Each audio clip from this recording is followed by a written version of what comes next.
Hi, this is Using Your Power. I'm David Andrew Wiebe, and joining me as always is... I'm Maveen. Kaura? How you doing, Maveen? I'm doing very good, David. I mean, we've had a great episode, the one we just recorded previous to this. So I'm excited about the one that we're about to start recording as well. Yeah, absolutely.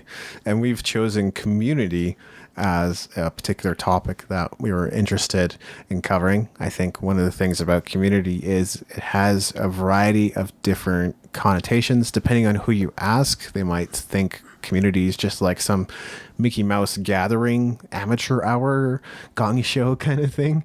And some people look at community and have a very positive association with it. People they like to be around, they like to hang around with. A mastermind group in business could potentially be a form of a community too. People that you regularly talk to and figure out business problems together. And I think that's a wonderful form of community. But I think it's, no matter what it is, if it's some kind of tool like money, it has potential for good and bad. And community could also be perceived that way. It has the potential for good and bad and pretty well everything in between. You're correct. And where do you think the idea of community maybe starts or began? Well, I imagine it's been around historically, probably as far as time or humanity goes back, but it depends on what you believe or how humanity got started, right? Like the Bible version is, well, it's not good for Adam to be alone, so let's make Eve. And then that was your first community, right? Which was husband and wife, basically. That's definitely a form of community. One of the things you said is before, Adam and Eve, there were other animals on the planet, and they would have had their own communities as well, right? Going back all the way to the dinosaurs, and again, that's not in the Bible, but going back to the dinosaurs, they had their own communities, and they lived in gatherings and just like we do nowadays. Yeah, and you could also take the interpretation, I guess, that perhaps there were cavemen before there were, fully developed, socialized human beings that we are these days, if you want to call us that. And perhaps even cavemen. I think it's fair to say that there probably was community. They probably fought over food and other things like that too, though. Absolutely. You'd have to have people get together and somebody's got to take care of the children. The men are maybe hunting, the women are gatherers. And, in that community, everybody's kind of taking care of themselves and taking care of the other people within the community, right? One of the things I always heard, it takes a community to raise a child, and what are your thoughts on that? It takes a village to raise a child, I think is sort of the African proverb, right?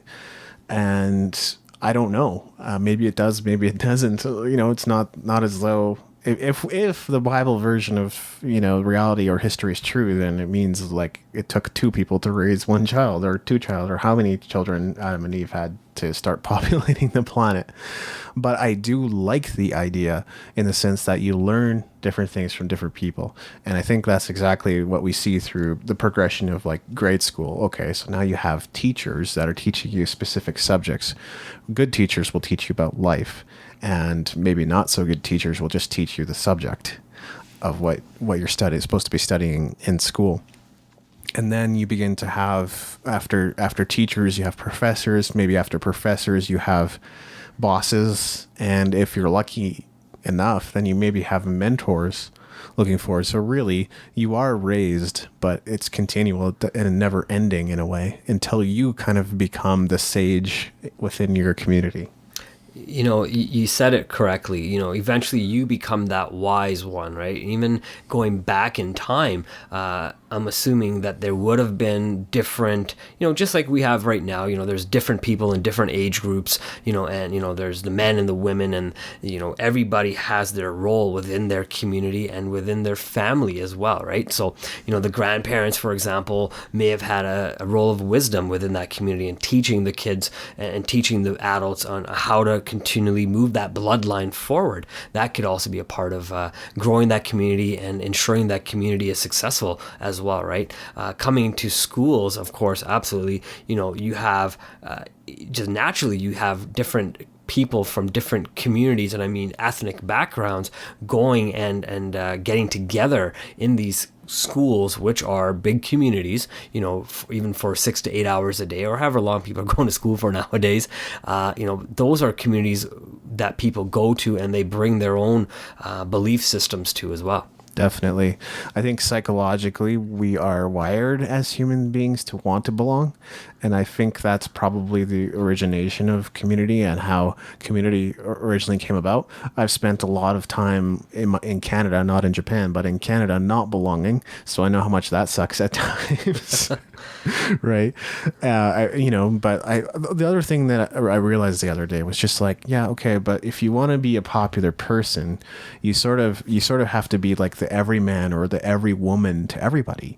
So really, it's a ton of pressure on yourself to be popular because now you're talking about it's not people pleasing, but you need to please enough people to where you're accepted by a ton of people that maybe ultimately, if you didn't put a face on, they wouldn't care about you. You bring up a good point, David. Wanting to belong, right? And you're right. When even myself, when I was younger as well, right? I think I wasn't necessarily the most popular person, right?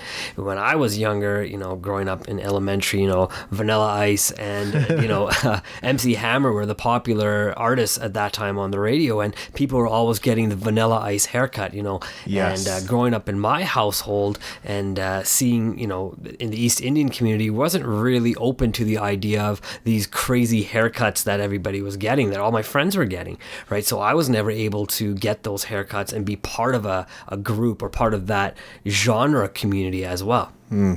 Yeah, exactly. So you spend some of I think school years are maybe awkward for everybody in a way, but that's sort of one of the almost like extreme examples of community, right? Because as you grow up, you mature, well, hopefully. I think there's high school politics still play out in a lot of ways. So maybe we sometimes don't advance much beyond high school at times as people.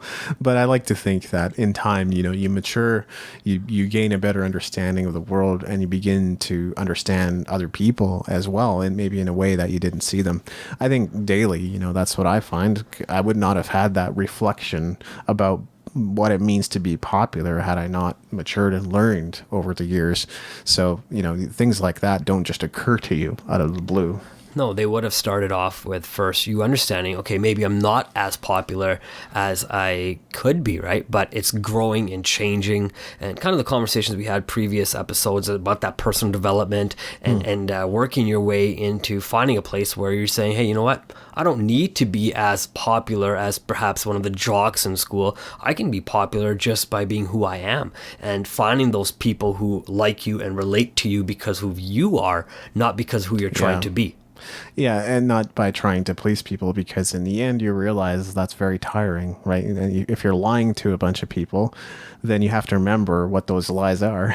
And that becomes really hard over time. So people pleasing or putting on a face, in the end, I don't think it works. I believe ultimately in embracing your personal identity and who you are and not trying to be anything else. But that's also something, maybe a piece of wisdom you gain as a result of living for a certain amount of time, and not necessarily something that you would think about at a younger age, because again, that instinct to belong is probably driving a lot of your actions. Although, hormones are kind of clouding your mind too at that age.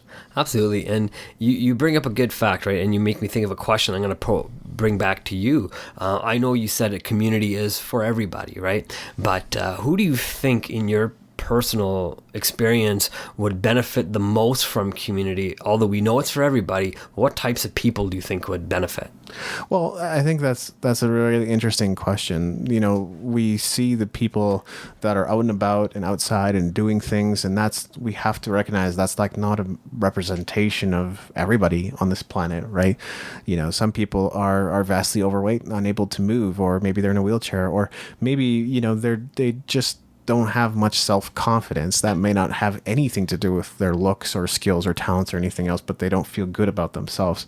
And those are the kind of people that sometimes we don't see out in community, or we don't see out and about on the town, going on dates, just hanging out at restaurants or whatever. They live a very different life sometimes, and the only community they have is maybe their immediate family and their television. So they're sitting by the blue light. But anybody can benefit from community if it's the right community for that particular person.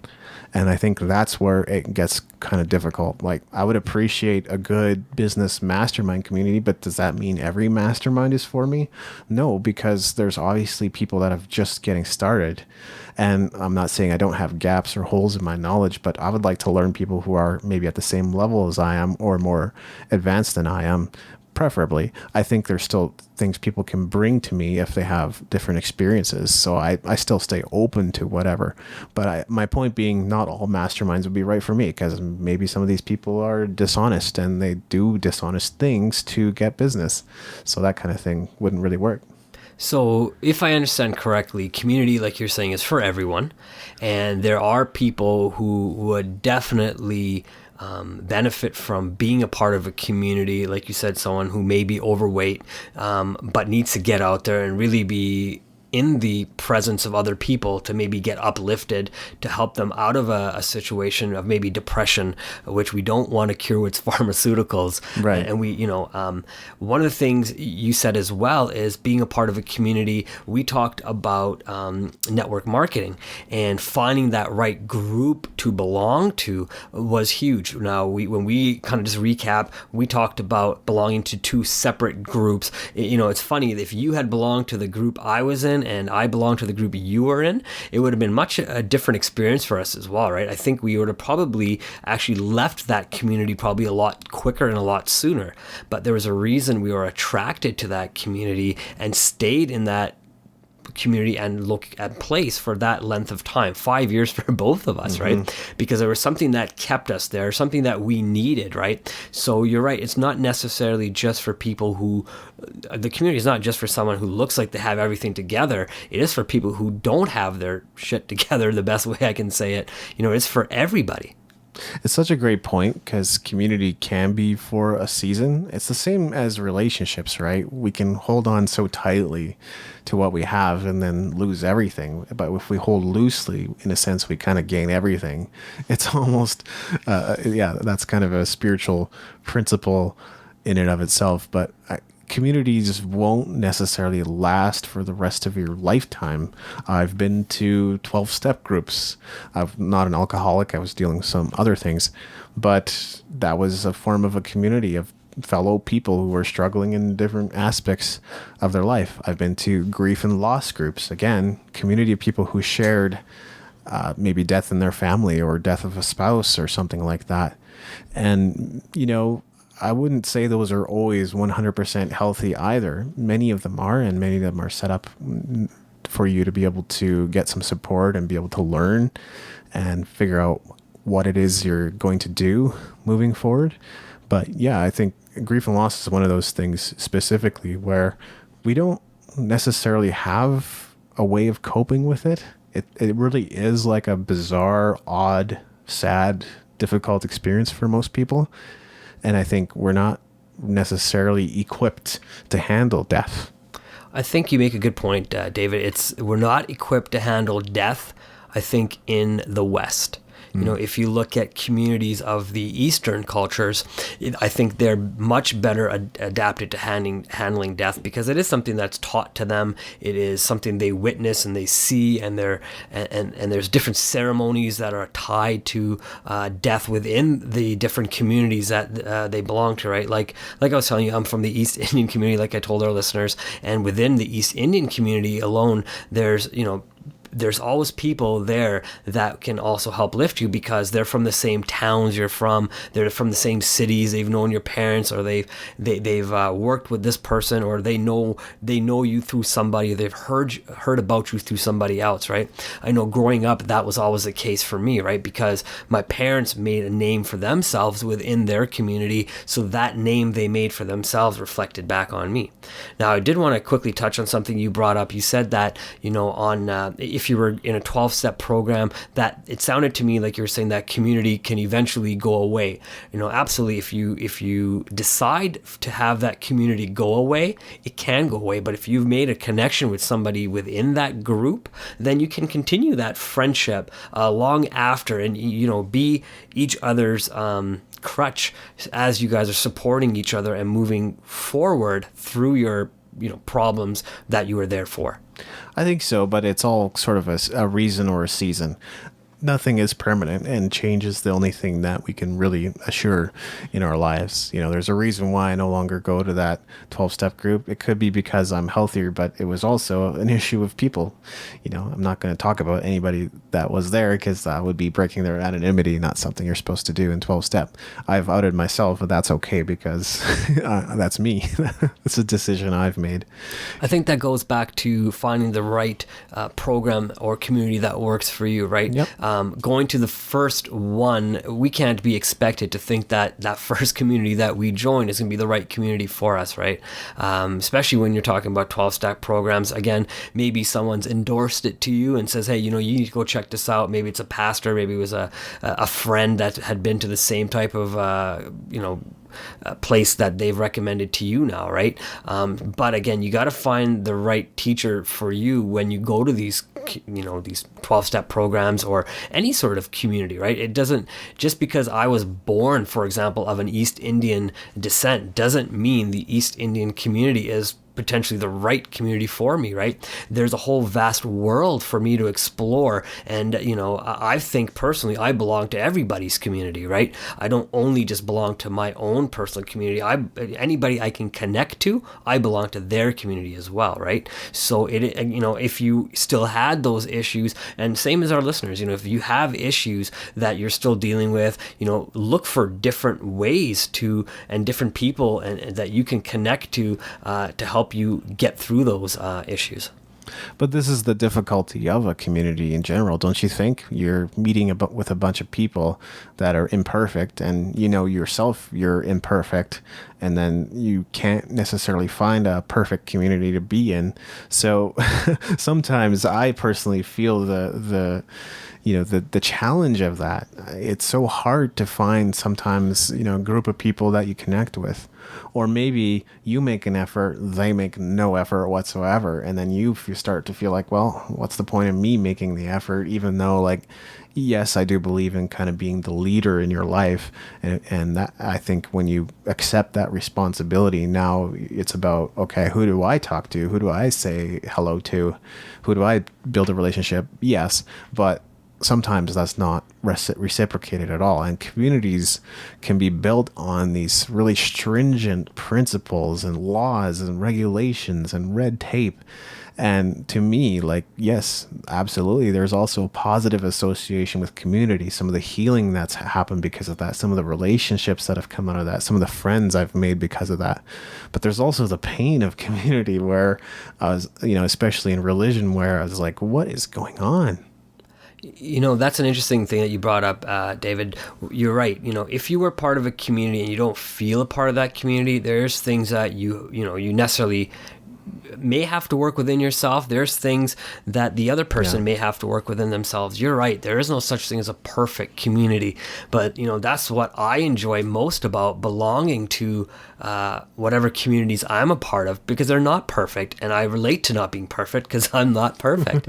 So for me, I look at it a little bit different way, right? For everybody, it's different. Everybody finds different differences in the people that they connect to and different ways for them to connect to those people, right?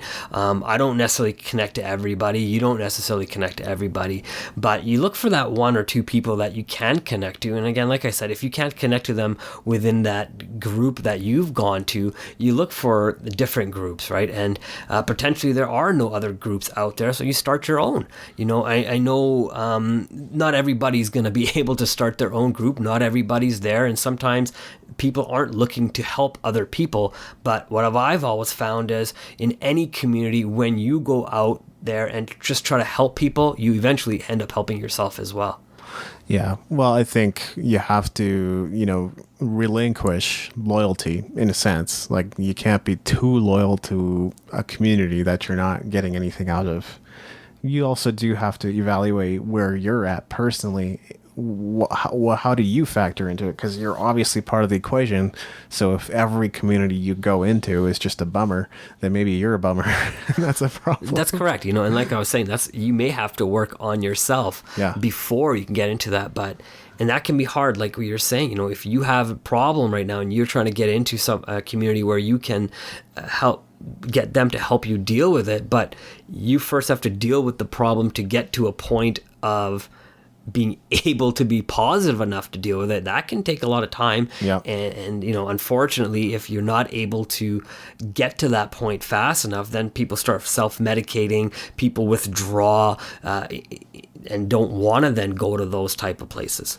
Well, communication is the foundation of relationship. Without communication on an ongoing basis, that relationship will wither over time. And yeah, that's absolutely the case with community. You stop communicating, you withdraw within yourself, and now you find no reason to be within that community. But there's so many different kinds of communities. There's like meetup groups, right? Any topic you can think of, spirituality. There's like in Calgary, there's Pixels and Pints, which I've been to before, and it's about like web designers and graphic designers coming together and having a beer and then talking about the opportunities. Hey, that's pretty cool. There's spiritual and religious groups. There's so many different. There's hiking groups you can go to. There's painting groups.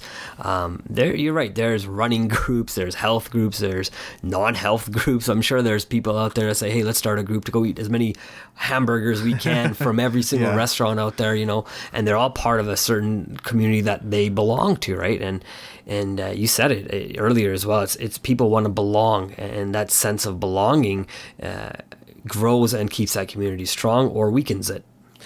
And I think that brings another thought to mind, which is just that you need courage in a sense. Like I'd say meetup in particular, you're taking a chance. You're trusting that the organizers know what they're doing, that when you show up, there will actually be people there and you'll actually be able to identify and find them because maybe you haven't ever met them before.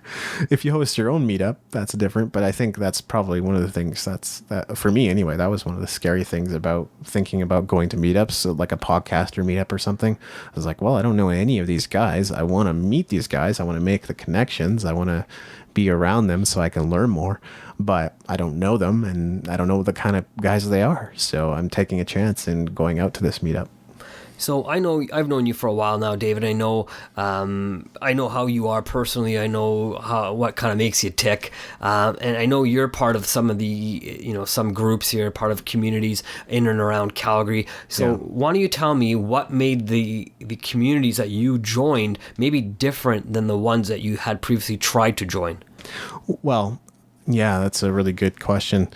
Sometimes like meetups are just one-offs anyway, right? You just go to them once, you never come back. That's whatever. This is like the communities that I'm currently a part of are partly business, partly pleasure, and partly involvement. So it's kind of like all aspects of community rolled into one. So I would say that's very different than like going to church, because then that's really just personal involvement. There's no financial involvement. And you might have some, I guess, friends, or you might have some relationships and communication within the church, but you don't have those other aspects that I just mentioned. So I would say that's fairly unique. The people that I'm working with, I like them. I think they're influencers in their own right within Calgary. They have accomplished things I would love to accomplish in my life. So, there's some learning opportunities there as well. And again, it's like not all great. I might get a text at 1 a.m. saying, hey, what happened with this? You need to update the website. It's like, oh, right. So you're, part of the community, but you're also helping grow that community, it sounds like, by doing some online work with that as well. Yeah, absolutely. With some of the communities that I'm involved in, and I might be doing some website or media work. Yeah. So what made you go to these two communities that you belong to? What made you go to them? Like, what really attracted you outside of all, the people? Was it the experience, or what was it? Well, I was approached with the ideas first and foremost, which, usually relates to or ties in with your involvement. In my case, what is my involvement? What is the skill set that I bring? Well, I'm kind of the go-to guy for everything. Some people know me that way, right? If you're looking for something technical or computer related or websites or marketing or even media production like video and audio, I'm kind of the go-to guy and I'm not perfect. I honestly don't know everything. And every time I buy a new piece of gear and I go out there with it, I'm actually learning it for the first time a lot of the time. But I think that adaptiveness is a really good thing to bring to the table. So, like these days, people are looking to me for that involvement. What skills can I bring to the table? What can I, how, in what ways can I help them further their vision?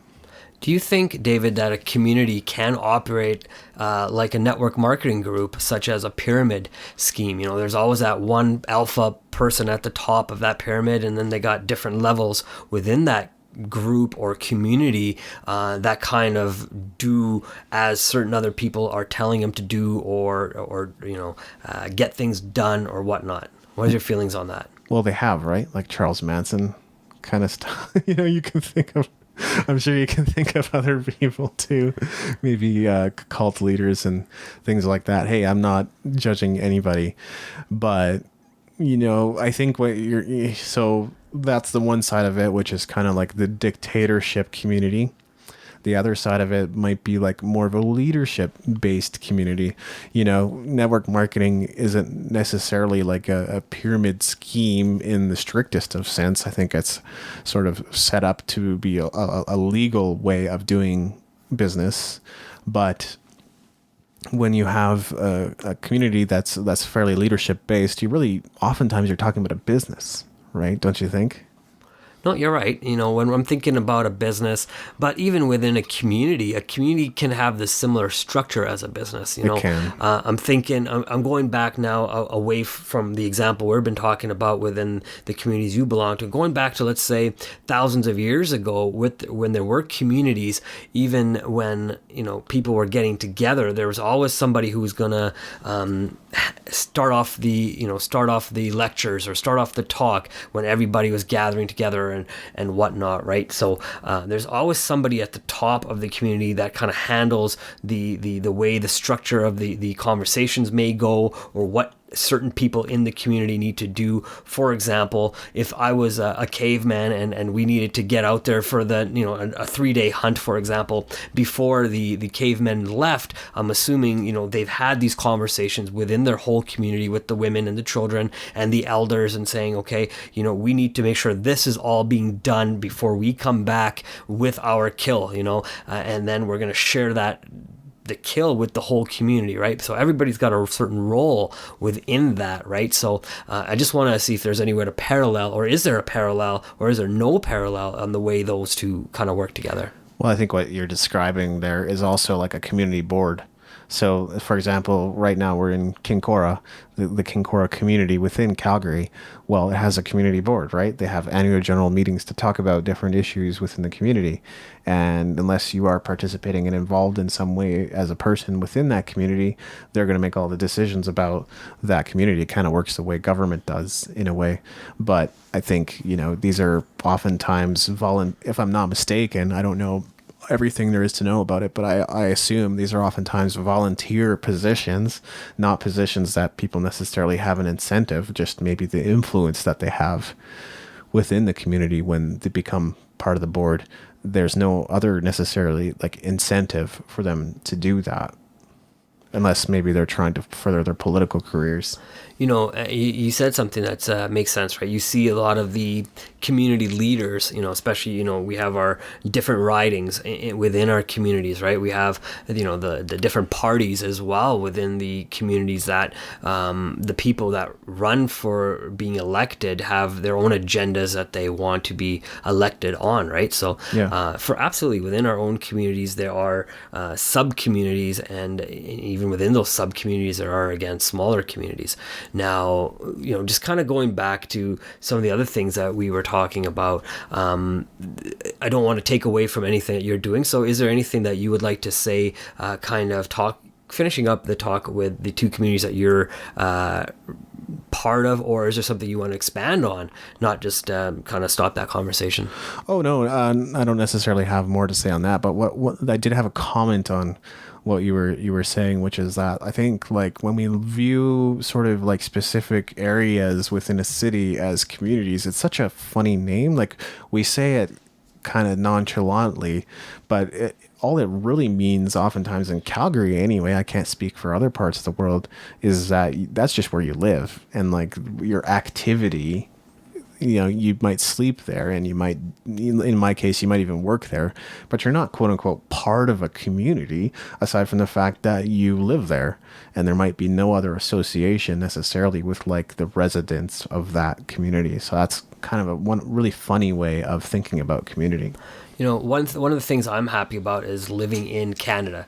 With being in Canada, I've lived in Montreal, I've lived in Calgary, so only two of the cities, two major cities in Canada.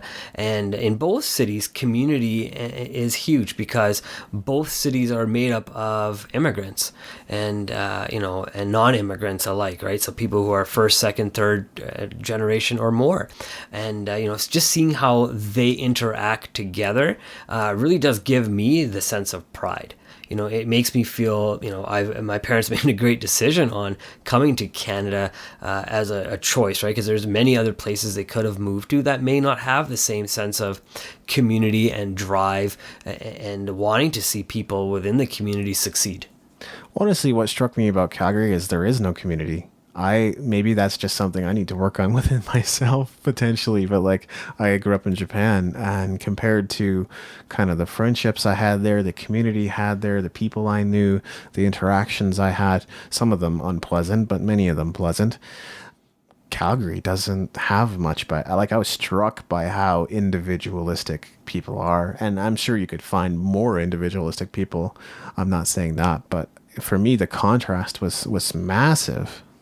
I think you've made a good point. There are people that are very individualistic here. A lot of people, especially in Calgary, we're oil country. The sense of making money first comes before community. But I think if we actually talk to certain people, not everybody's going to advertise, what they're doing for their communities, right? People are maybe going for walks and just picking up trash around their communities, right? They're doing these little things. Maybe they're joining these volunteer groups. Maybe they're starting off their own group like you guys have kind of done with the communities you belong to, but I think there is a sense of independence. You're absolutely right there, but in that independence, I think that's what causes people to start new communities or new ways for people to get together and have those important conversations that people aren't necessarily having. I think one of the reasons we started this podcast was for that exact reason. We didn't feel that people are digging deep enough, and when they're getting into conversations with their friends, with their family members, with their coworkers, listening to other podcasts or whatever venue they consume their social media, right? There wasn't that in-depth conversation and real discussion on how to maybe even be a part of a community. Well, like people are often repeating what they hear like a parrot. That's the example that I've probably given a few times in the podcast already. So you're repeating examples like a parrot. Yes, exactly. I'm just joking. Yeah, but I think that's it's a big problem, right? Like you watch something on the news, now everybody's talking about it at the water cooler, and what significance does that have? Like, what is that going to add to your net value? Like, I don't want to just think in terms of financial or business or whatever, but what value is that adding to your life? Period. Is that adding to your relational life? Is that adding to your exercise or your physical or your body?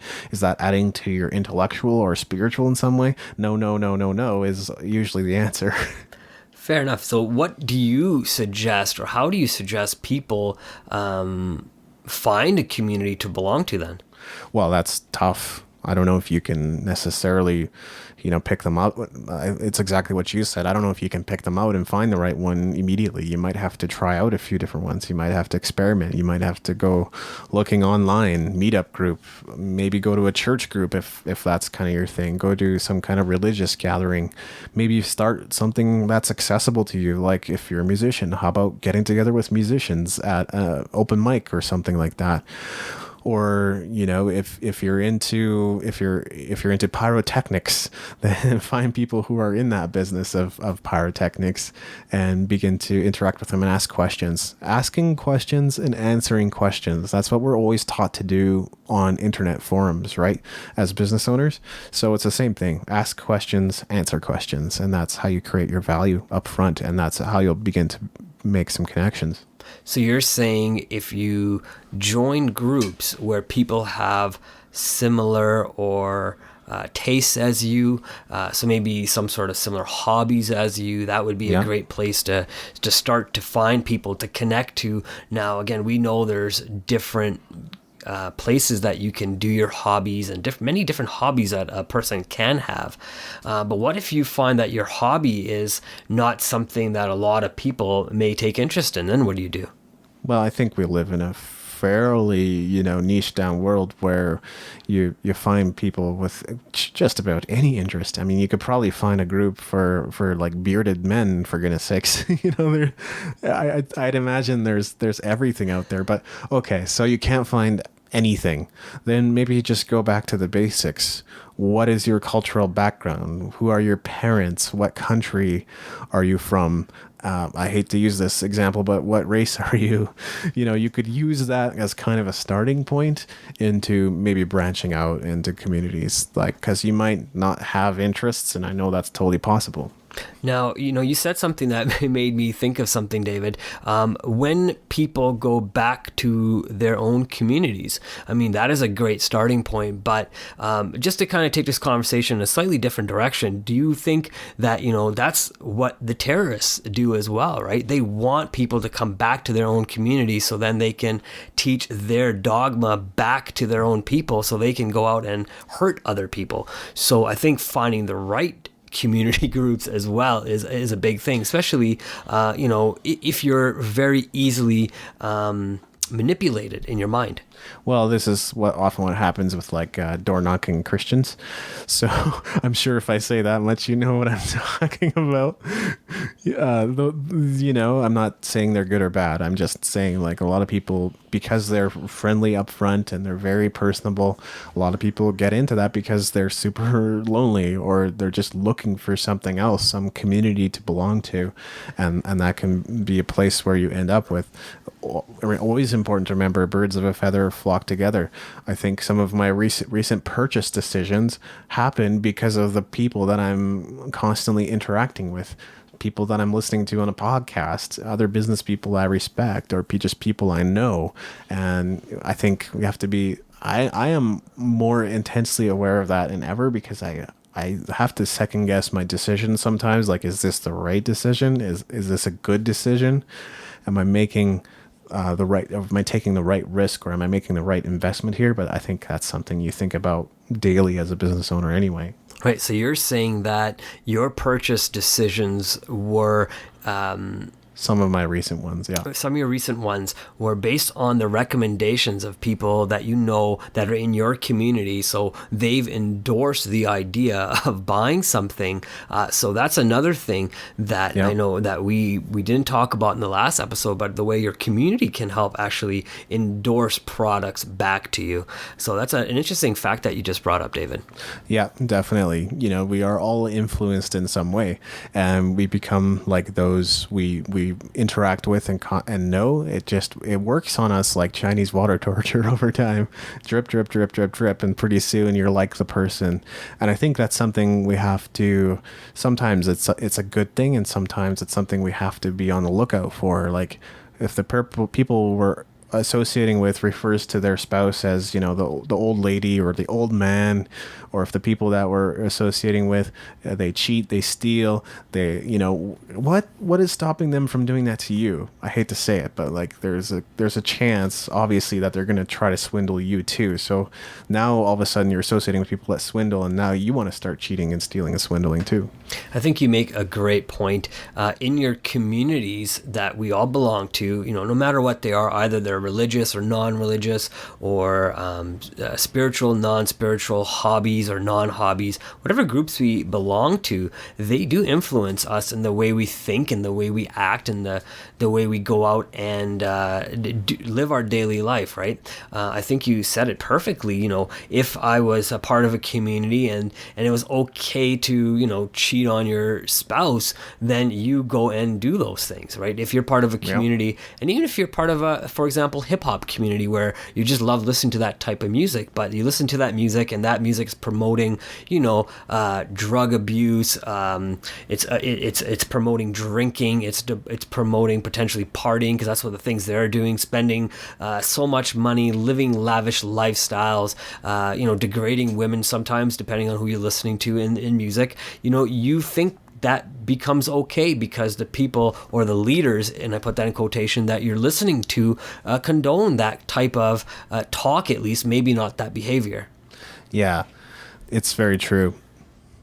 Yeah, I think, the whole moral compass or values or morals and values is a whole other discussion too, where maybe some people feel that some of the things you talked about are totally okay, and within that group that's okay.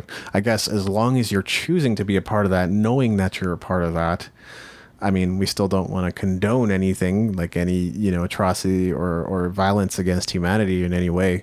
But, I think that's part of the calculus too, is like, what do you believe in? What are your values? What are your morals, right? You're right. And, most times I don't think people have even sat down and thought about what their morals and their ethics are and why they believe what they believe. They're just being bombarded through all their senses on what to believe and how to think and how to live. And even as they grow up, let's say through their own communities, right? Through churches or through their families or their friends or their family's friends, they've grown up a certain way, and they have that same expectation back on you. So, when I was thinking about when you were just chatting us here as well, why do we wear certain clothes like we talked about in our last episode? Why do we wear that Nike hat? It's a sense of belonging. Or why do you wear that favorite sports team hat? You want to belong, right? You want to belong to that team. You want to say, I represent this team and I'm part of their wins. I'm part of their losses. I go up and down with their emotions of every win and loss. And, at the end of the season, what is it you won? Yeah, hard to say. I think, though, that's something that we'll want to explore a lot deeper in the future episode, is this whole thing of values and morals. Where does the line start? Where does it end? Do you have a line? I think most people sort of have this natural understanding of how the world works and things they'd want to do and don't want to do. But we also have people with chemical imbalances in their brain that act out in ways that are completely unexpected too. So that would make for a very interesting topic. Any closing thoughts, Maveen? One of the things that I want to talk about is, just being a part of that online community. We're developing this business here for using your power and finding people who want to interact with us. And, even if you don't want to come and interact with our website, we're okay with that, as long as you find the right websites that make sense for you. Again, we can't attract, all the 7 billion plus people on the planet to our website. And we don't plan to. And we don't want to, but we are looking for that right person, and they'll show themselves in the big picture. They show themselves and they come and they want to interact and they want to, learn from what we say. They want to help teach us as well, because I'm not closed-minded enough to know or think that I know everything. I don't. And I think you're just like me. Yeah, exactly. Really great point. Well, thank you everyone for tuning in as usual. You can find us at usingyourpower.com. We look forward to interacting with you. I'm David Andrew Wiebe. And again, I'm Maveen Kaura. Thanks, guys.